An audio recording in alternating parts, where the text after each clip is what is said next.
When Michel asked me for a title, as every time you have to respond in a few, not minutes, but few hours, and you have to think about what you're going to say. So I gave this title. However, at some point I thought this was very narrow or very with high precision somehow. And I wanted to talk a little more about what I did before. This is about a shift that I took few years ago, 3 or 4 years ago, but it is part of a trajectory somehow that brought me here. So I wanted to talk about what I did before and how I got there at some point. Otherwise, it wouldn't so much have made sense. And this would be more about what I'm doing now in France with a group of farmers in south of France, call them farmers. And I wanted to talk a little bit about what I did in Brazil too. So it's kind of 2 presentations in one, usually not a good choice, but I'll try to go through that, all right?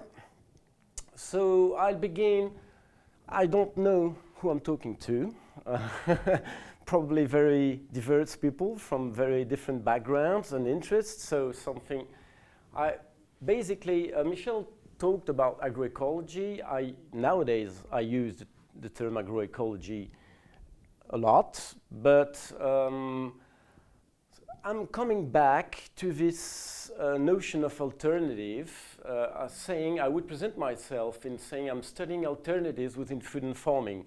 This notion of alternative has been banned in the middle of the 2000s because everybody was talking about alternatives, and so at some point the question was, in what extent, alternative to what? What is an alternative? Everybody's talking about. So it was banned, but I'm using it again.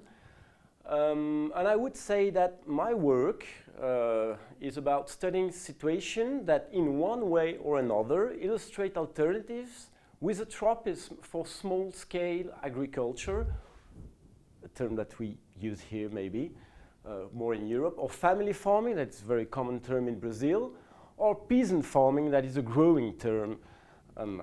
All right, this is from a common sense, I think everybody around here may understand what I'm talking about, but obviously there is an important issue here regarding all these categories. So as I said, alternative to what extent and regarding what, and all these categories of small-scale agriculture, family farming, peasant farming, that at some point probably began as being analytical category, but quickly goes into politics. And going into politics, they enter a kind of, they need to be reopened. I think that's the job of a researcher, to reopen this category every time, because usually they carry a question of power, they got stuck in a certain thing. All right, so for me, somehow, and partly, studying alternatives in food and farming consists in questioning these categories. I won't talk a lot about these categories. The second one, the small-scale agriculture, family farming, a lot more about alternative and what is alternative about for me. Okay. So just a little more precision. What I do is ethnography. I'm an ethnologist, an anthropologist, an ethnographer. So my work is about characterizing situations. That is, it's always difficult to find the right term. I would say nowadays, I would say networks and relations. These situations, alternatives, are for me networks and relations, knowing that relation and practice are bound for me. Any relation is a result, is related to a certain type of practice. It's like knowledge and practice. Knowledge is a result of a certain practice, okay? So the way I enter this question, for example, about what we call agronomic practice, for me is relational. It's a practice that puts in relation beings, techniques, every kind of things is something to do with relations. So the networks and relations I'm talking about in these alternatives I'm interested in includes humans and non-humans living beings or living matters, for example, soil. I won't go very far into this, but it implies tools too, technical objects, And I will come back to this actor-nectar theory because it's something that somehow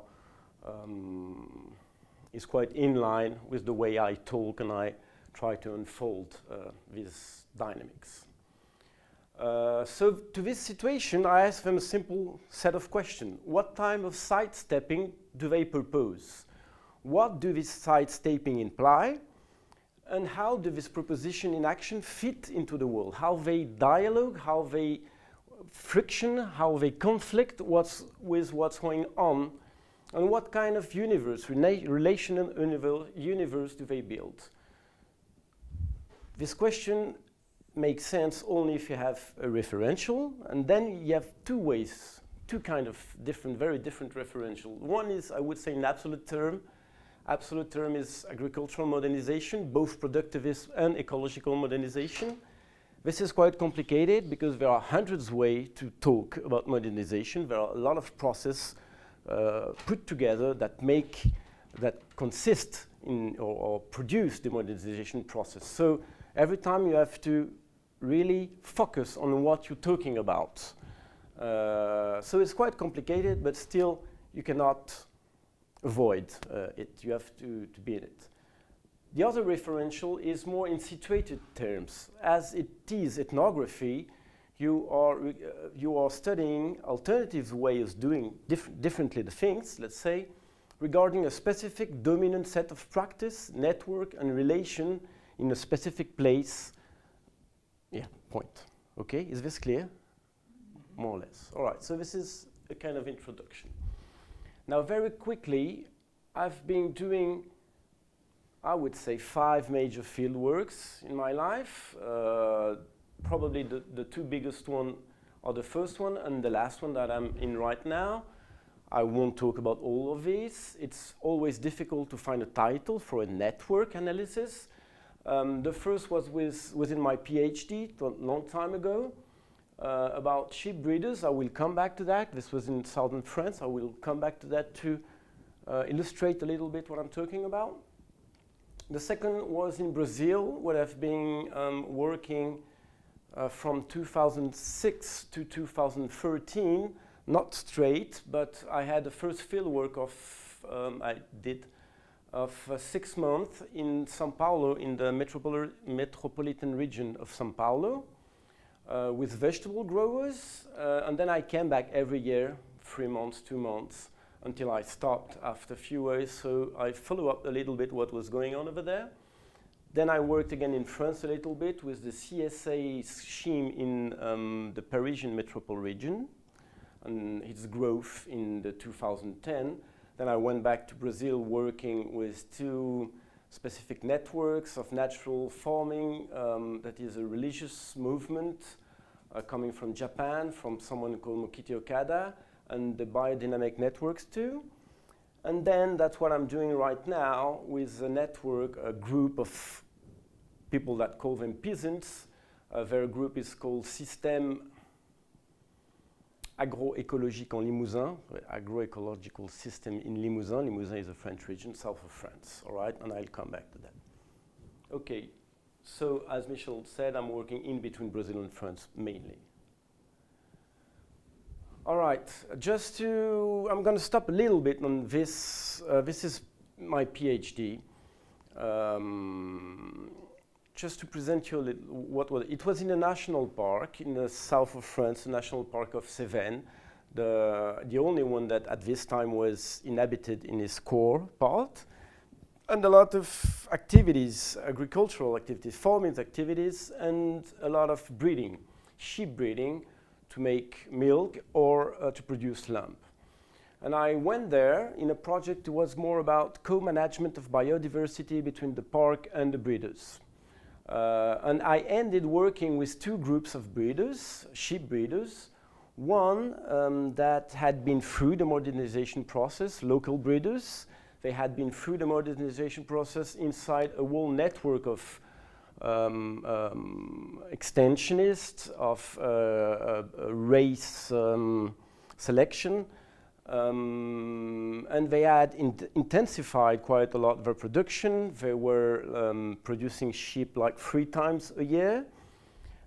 They were feeding a lot their sheep inside with crop that they were cultivating or buying, and hay that they were producing. And they were selling their products in the beginning of 2000 to high-rank restaurants and butchers in Paris, Lyon. Like half of their lamb was sold to high brand restaurants and butchers, and half to a cooperative. They were in a process of limiting the antibiotics, so they were greening their way of doing. They were getting on a more sustainable path, to say it like that. But actually, this is the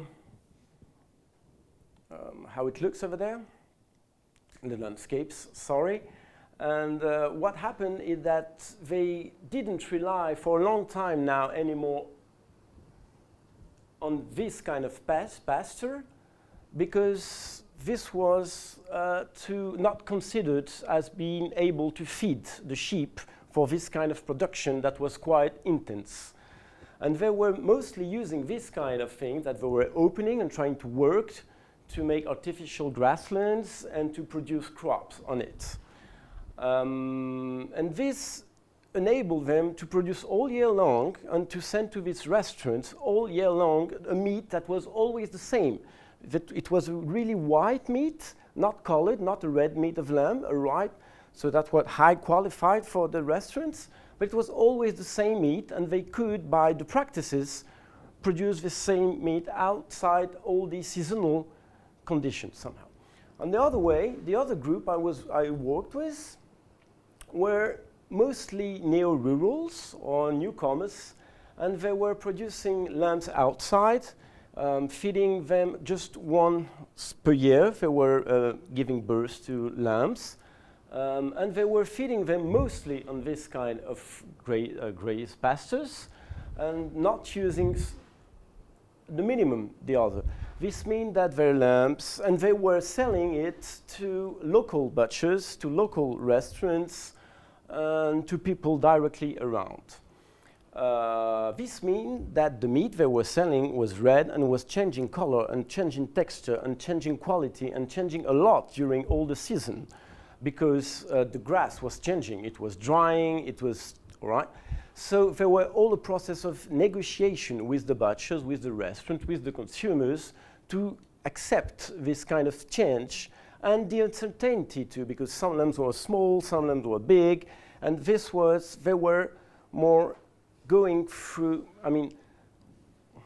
it was the pasture and the lamb interaction that were creating, the rest was adapting to them and to this seasonality. All right, so it was two different networks doing two different things in different places. So a way to phrase it is to say that we are very different networks of actants. Every sheep is not the same sheep. Actually, the sheep were totally different from the first group to the second. The pastures were not the same pastures. So it was actually very different actants if you looked in detail on it. In a very dynamic set of relations between these humans and non-humans, with very different repartitions of agentivity. The grasslands had no agentivity, to caricaturize a little bit, in the more industrialized one, because you try just to make it not being a factor of any importance in the whole network. All right.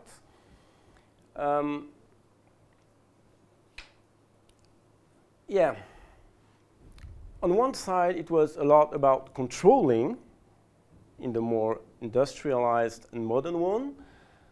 The other one was more about trying to cope with this uncertainty and diversity and to adapt to it. On the one side, it was about taking the norms and the convention that are quiet characteristics of industrialized and modern ways, and on the other, it was always about negotiating and reopening the relation and the conventions somehow, okay? So for me, studying alternatives is studying situations where there's a dominant way to make things hold together, and where some people explore other ways to make usually quite other things hold together. The grass from the pasture and the animals. Building different networks, different ways to relate to humans and to non-humans, and produce other type of stabilization. And this is another thing that is very important for me, is how do things get stabilized? And how do you destabilize things when you are in a set of stabilization, a set of convention, a set of norms, and if you want to produce something different, to go in a different way, you have to destabilize things and to restabilize it another way. And it's all what I am interested in today, I will come to this quite quickly, is all this process of stabilization and destabilization that you can observe at very different focus. I will come back. Very quickly, to speak about the Brazilian case, but very quickly. When I went to Brazil in 2006, I didn't know what I was about to see over there. It was within a project that I didn't know what was going on. I went to a kind of set of villages. It's not called villages, absolutely not. About 35 kilometers from the center of the city of São Paulo. I could say that it were family farmers that went through a conversion to organic production in 1995, and it was triggered. It was not so simple like that, but mostly triggered by supermarket chains. This means that when I arrived there, little caricatural one more, I encountered intensive organic farming, people using a lot of inputs, manure, coming from chicken barns, usually not really quite good composted.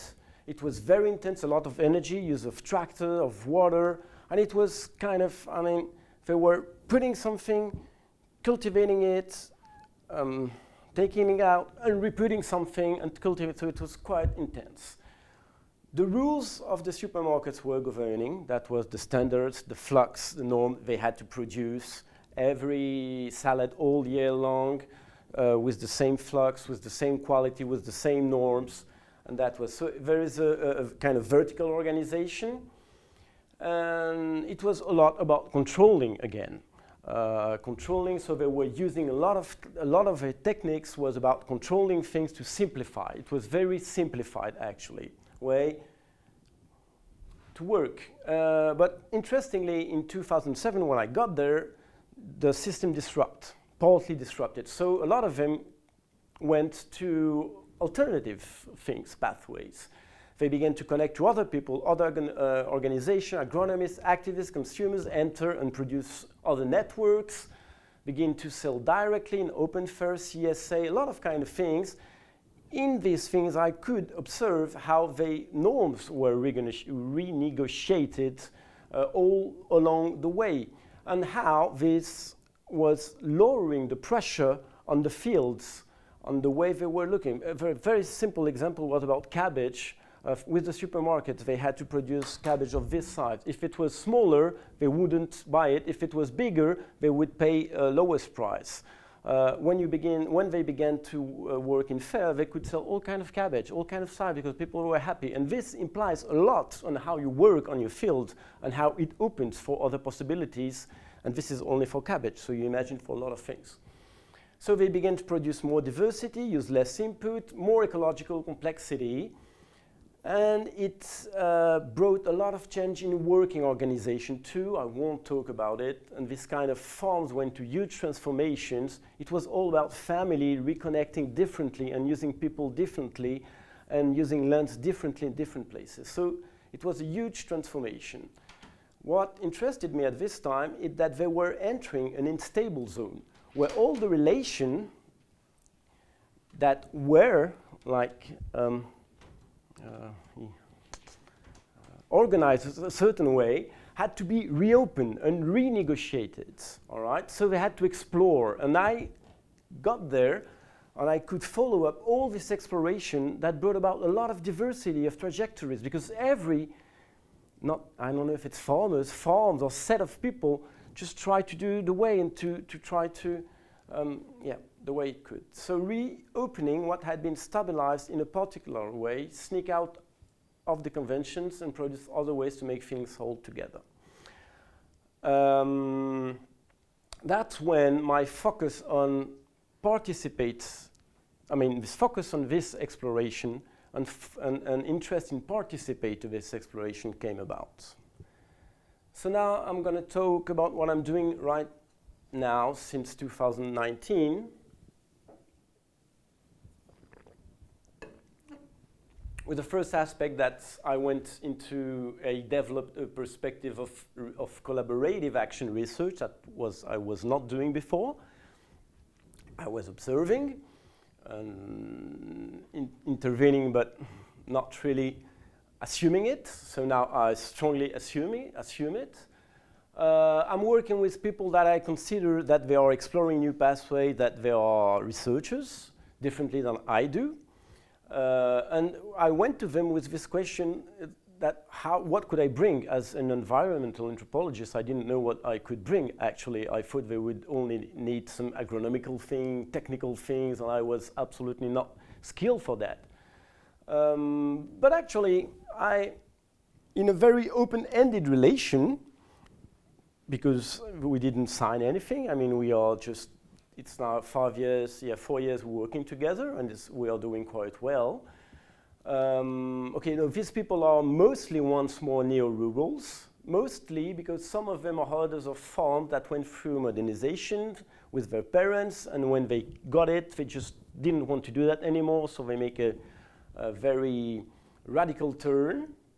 And they work within a federation, an association that's called CIVAM, Centre de Valorisation de l'Agriculture et du Milieu Rural d'Initiative. It's built on the popular education system, so it's very horizontal. But I don't have time to talk about that.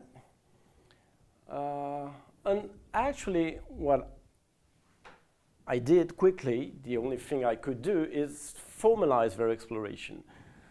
Formalize their exploration in a research action perspective. What for? To fuel the discussion in the group. They have a lot of day of training, of experience sharing.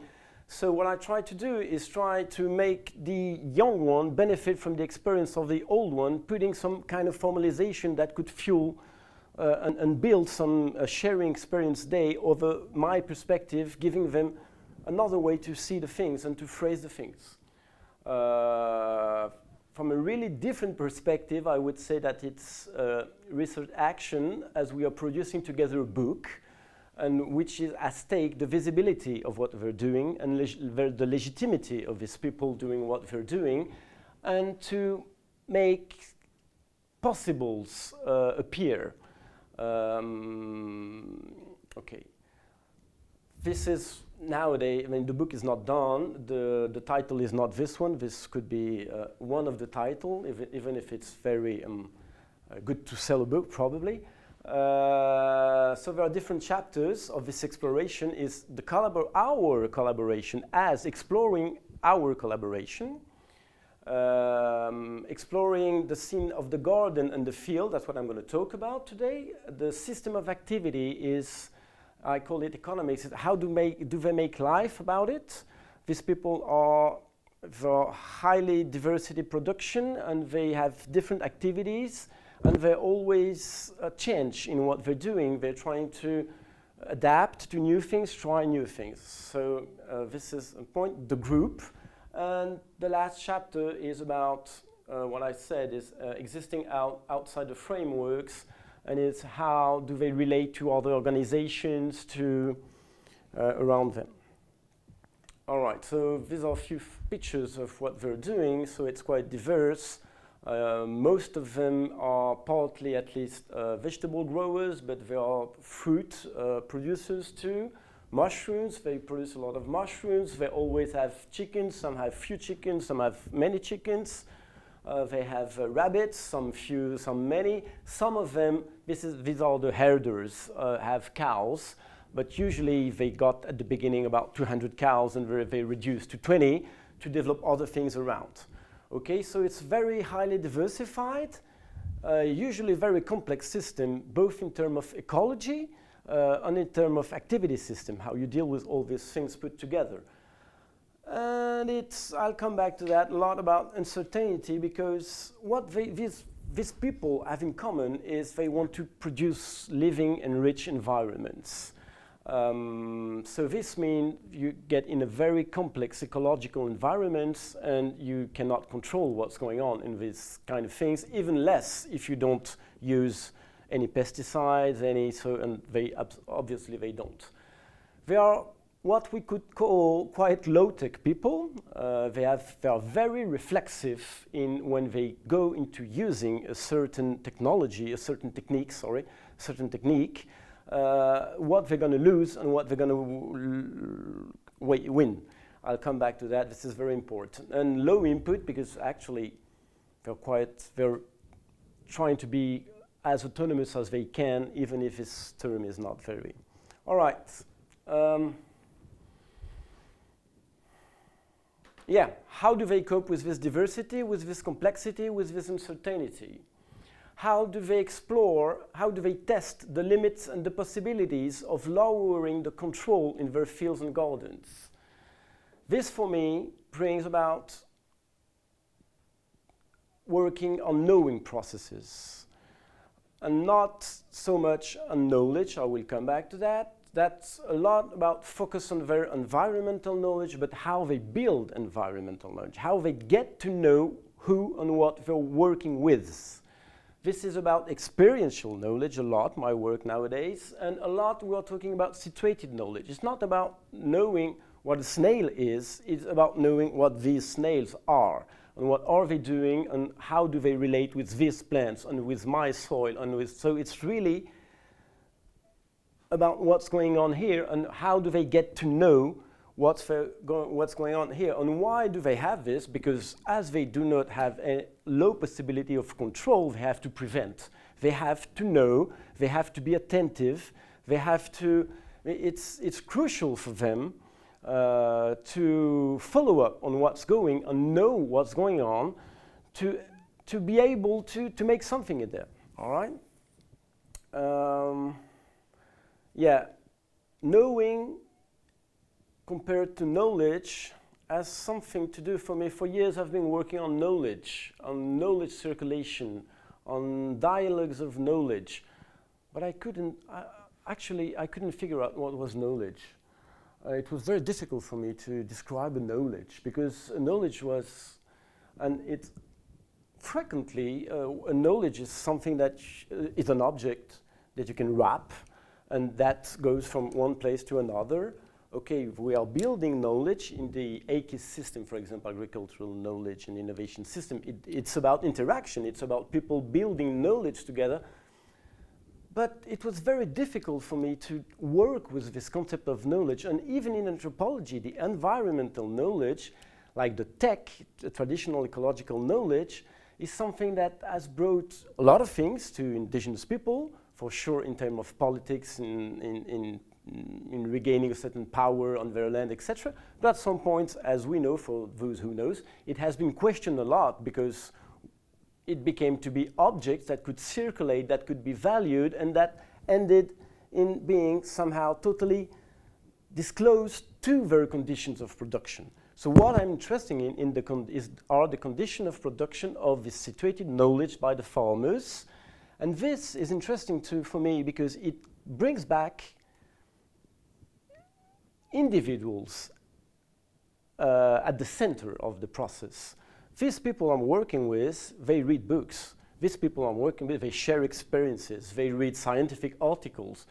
But all what they get at some time has to be tested to see if this snail here is all right.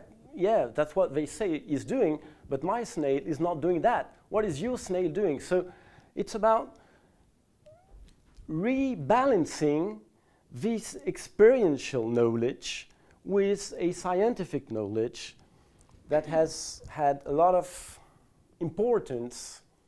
We'll discuss this later.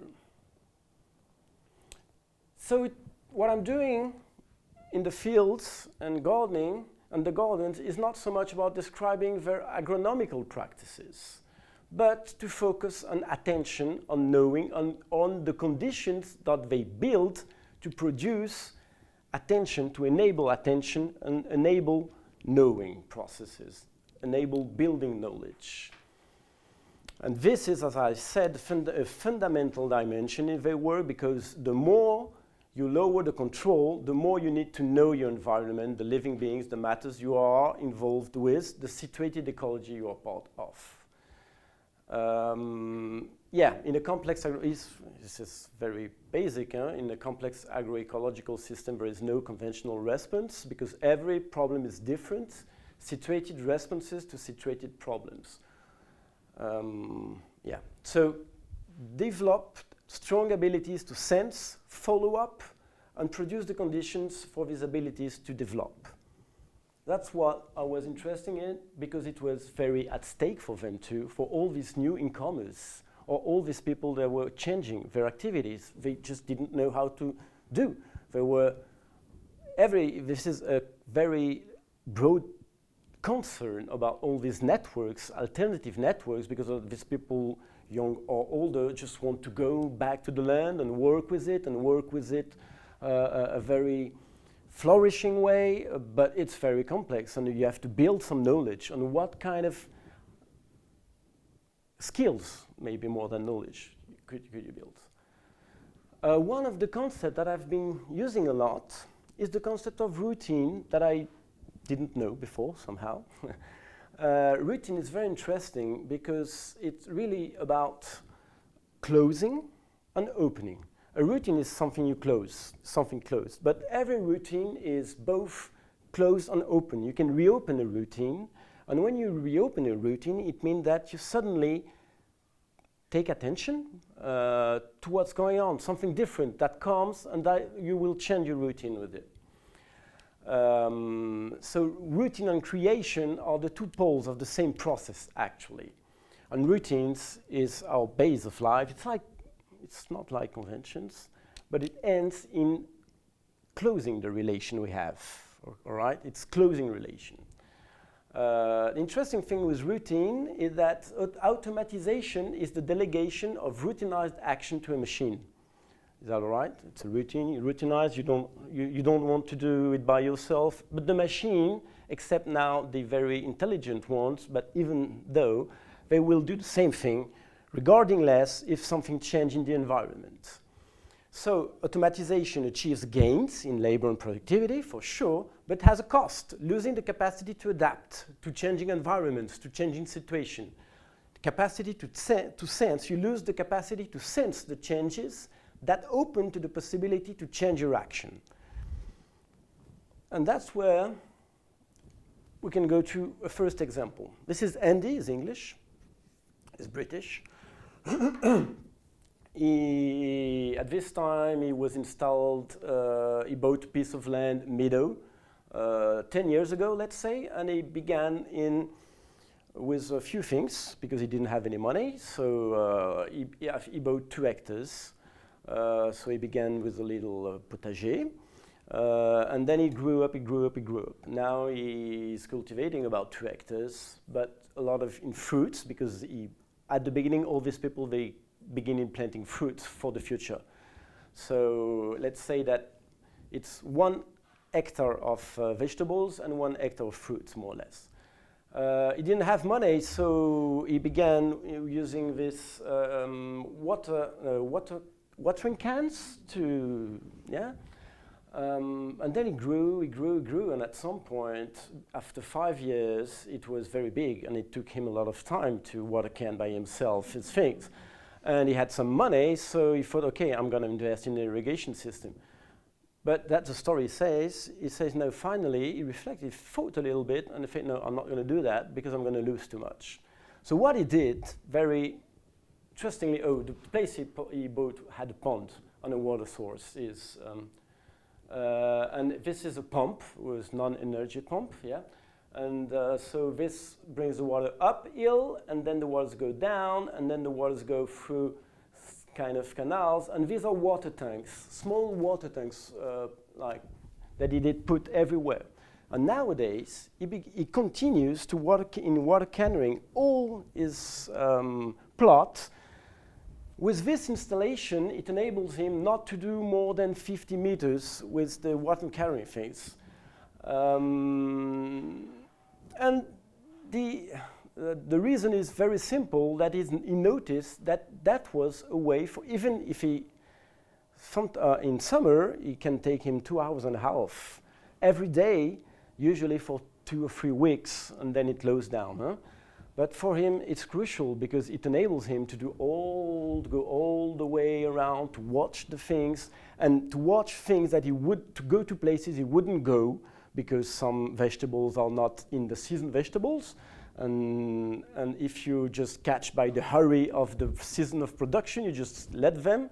And if you let them too much, you don't notice a little bug that shouldn't be there at this time and that is growing too fast. And as you cannot control, you don't have any means to take care of him if it's too much, you lose all this. So for him, it's fundamental to be able to go around and to have a look on everything. At stake is capacity to sense, to follow up, and to react as soon as possible to signs from the environment. Another point that I will quickly come back after is here, it's a demonstration, is a teacher in permaculture. No, you don't say teacher, but yeah. He offers training in permaculture and is a lot on technical moves and body gesture.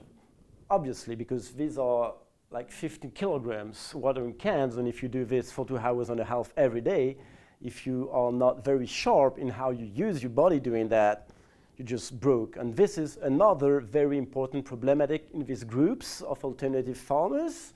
So it already brings me to show the way I found actually quite easily entry in things in issues that were at stake for them, knowing and body, and how, manage your body.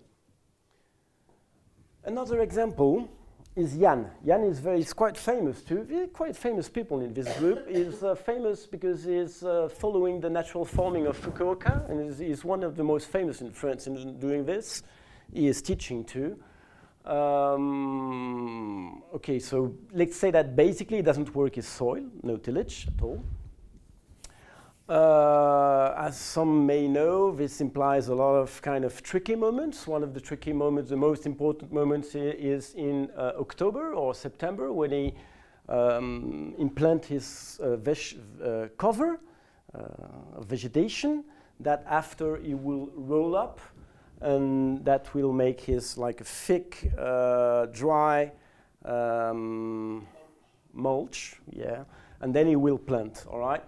If this goes wrong, and everything goes wrong. So this is one of the very important things. One of the summer, we were there with a student of mine, master student. Jan was quite concerned, and he was spending hours and hours time like stopping here, and because there were a lot of grass going up and this was not normal, and he was doing that. He's doing what he's doing is putting his hand in the soil to sense the density of the roots, because for him it's a way to know if how fast it's going to develop in the next days. And what he's doing here is trying not to do what he did right here, is to put plastic to suffocate the weed, because he doesn't want to do it, because he knows that from his point of view, let's say, what he's doing in his practice, it's really bad to do that for the soil. So he was trying not to do it, but if he's overwhelmed, at some point he has to do it. All right? What was that for? I don't know. What I wanted to talk about was more this. This is the tool he was using at the beginning to make some, digging furrows, that makes sense, to plant carrots. This is about planting carrot seeds. So he used it at the beginning, but at some point he found it was really, really too hard to do that So he changed his tools. What could be used is this kind of tools that dig the holes and plant the seed directly with a little tractor. He doesn't want to do that because he doesn't want to do that. When we were there, there was a trainee that proposed him a tool to do it like directly without digging furrows, just doing like this with a kind of a can here. He didn't want to do that too, and finally he went to this kind of tool. This is normally it's to cut wood. All right, it's very heavy, it's quite noisy, even if it's electric, but he finally decided to do it. And this is very interesting. What happened? I mean, why did he go for this tool? Because somehow, using this or using the can, he didn't go to the soil. This was too heavy. This, at least, he could sense the moisture. He could stop and put his hand if he had something. And it was a kind of good balance between productivities, labor productivities, and capacity of sensing. And in the middle, you still have this kind of body wear and tear. And it says, this is quite a heavy tool, and I had to learn how to use it a lot. So it's here you have an example, small example of all the reflexivity, like with Andy, of what do you lose when you go to mechanization, what do you win, and how do I stop? What do I cope with all this? And this is Jan place. I find this pictures quite nice. I mean, it's really powerful. And then this is third example, how you organize space and time. And you see the same, you observe the same mechanism somehow. The way they organize their place, not all of them, but some of them, the older ones, like obligating themselves, yeah, you say that? To pass in front of things that are not useful to pass in front of because it's not the season. And they do, and they lose labor productivity once more because they have to go all the way down to get to the salad in front of the carrots, even if you, I mean, at this time, they should have planted the salad here and the carrots over there. But they know that if they do that, they will never go to see the carrots. And passing away 10 times a day next to the carrots, they just watch something and go for it. And this is consciously done, as well as a kind of even more tricky to get, but this is about the important of the possibility of working with them in an immersed way, is that when they plan a day in the morning, there are very different ways. They plan their days very differently from one another. Some are need a little more frames, and other less. But every one of them have this kind of thing that they never follow the plan that they did. It's more to frame something at the beginning, and then if something happens, they will stop and go. And this is obvious, and you see that it's a way to do with a problem too, because it can brings you to dispersion. So once more, there is all this balance in between fitting to your plans and just taking the wind where it comes from. If you see something, if you have something you left, you had forgotten about it and you have to do it, but then you leave something else. And it's very interesting. So this is about space, this is about time, this is about tools. And finally, one of the things I brought into discussion, and they were very interested in it, is this kind of how the sensing ability came into the balance of working productivity, labor productivity, and body tear. Yeah, how you get tired, and this is three poles in between other, but what are very important to get a good possibility to succeed in such systems for a long time. And this was one part of the more, I would say, action perspective. The other part is more somehow fundamental. I don't know if I have time to speak about it. Is about the possibility. No, all right. It's about ethics, responsibility, and care. But these are big words, usually used as big words. But observing what's going on and how they build this knowledge and how It's not building this knowledge, it's how they build this relation and practices and knowing in their fields. They treat not everything as subjects and non-objects. Salad are usually treated as objects. This is very caricatural once more. But soil, tomatoes, the place in general are not objects, they are subjects. This means that we can discuss this, but you can observe how the texture of the relation that brings about this kind of very situated way. I don't have the proper words in English. All right, taking care of the body, very important. I'm going out now. No, this we may come later. This is about skills, attention, connectedness. This is about what your attention and where are your skills orientated when you are more modernized. And this is kind of interesting thing because these are from Central Africa, North America, and probably Brazil or Peru. But it's very the same thing, and it's very connected. And how techniques comes in the middle of this mediating things, and what kind of thing do you know actually, and how science, where is this scientific knowledge in this? Okay, this was for the garden and the field, but just to finish, this is only one aspect of work we are doing together about instability movement, about how what they call livability is the capacity to live properly, is putting something about the system of activity and earning money, about the body, about the life, the family life, the organization of the work. And yeah, this is a little quick, but it's just to get the broader picture.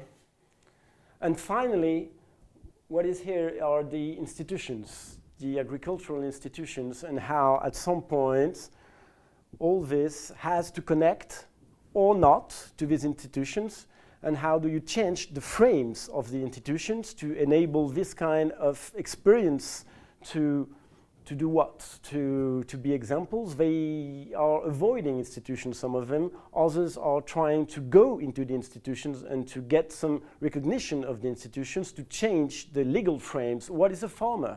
There is a big discussion in France, I don't know if it's here in England too, but how do you legally frame the profession of farmer? These people, some of them are not supposed to be farmers, or they are.